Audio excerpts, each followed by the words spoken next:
As we learned last week, Rav Dessler moved from London to Gateshead.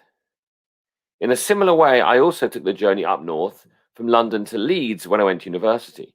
Why did I make the connection? Because when I went to Leeds after my year in yeshiva, I took with me certain Sfarim, and one of those was Strive for Truth. As I mentioned last week, Aryeh Kama, one of his Talmidim, had translated his Michtam Eliyahu, his formative work, into English, or at least the first book into English. And Strive for Truth was a 3-book set that I take into university, and I found it not only inspirational, but crucial in maintaining my identity as a Jew. And in fact, the first shiurim I ever gave on campus to students were from his works of Strive for Truth, Michtam Eliyahu. And I found that he wrote his Torah from a really worldly perspective. And again, we spoke last week about his background, the fact that he very much wanted to be a merchant, a businessman. Obviously, Torah was the focus of his life, but he really felt he wanted to be involved in the world of commerce, the world of culture, and so on and so forth. And therefore, when he wrote his Divrei Torah, they always were looking at the world in a broad-minded view. And I found that at university incredibly helpful and inspirational as well. So I want to share with you from his first book, from book 1 of Strive for Truth, Michtam Eliyahu Aleph, one of his ideas about free will, which again had a big impression on me and fellow students. It's one of the hardest areas to understand. How can it be that we have free will and yet Hashem knows exactly what we're going to do? And that's the paradox of free will, which we're not going to get into. Rav Dessler wants to drill down the idea of what does it mean you have free will? Because he questions that. And he explains that we don't actually have free will in any decision. What does he mean by that? He means that our free will is working in a certain area, and certain parts of our life are not within our free will sort of boundaries. For example, the average person doesn't walk around with a desire to murder or to steal. Those aren't challenges for him or her. His free will or her free will is not acting at that point on that decision. The fact you don't murder somebody tomorrow doesn't mean you've overcome and chosen not to murder. It's not part of your free will choices. Also, says Rav Dessler, on the other extreme, let's say, for example, it's beyond most people's abilities to never say a word of Lashon Hara. It's outside people's realm of possibility. We can try, but we're never going to fully succeed. And therefore, that ability, that life, is still something that's above us.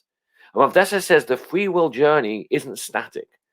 Our journey through life, the decisions we make, the choices we make, shift that free will up and down the scale.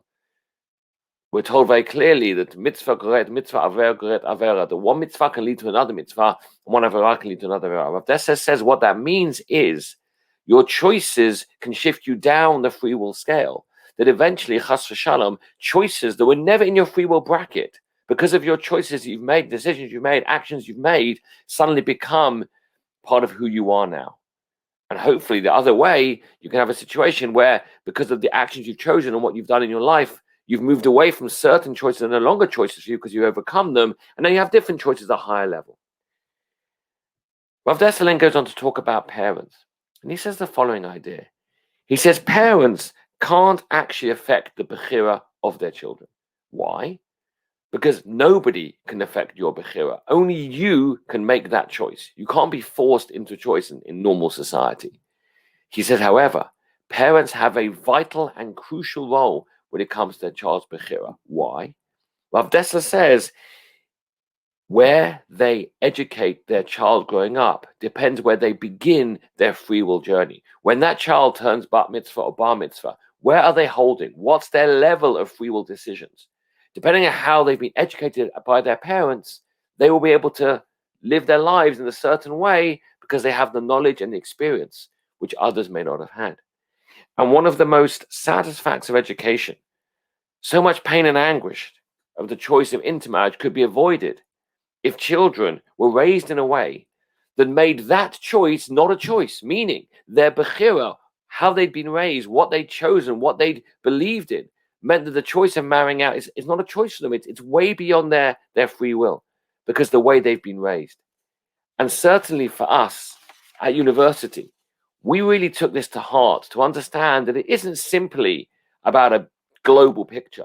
It's every single day, every single hour, the choices we make, the decisions we make will actually shift our bechira point, hopefully up and up and up, and not chas v'shalom down and down. And therefore, every action, has consequences. Every action we do has a ripple effect on who we become.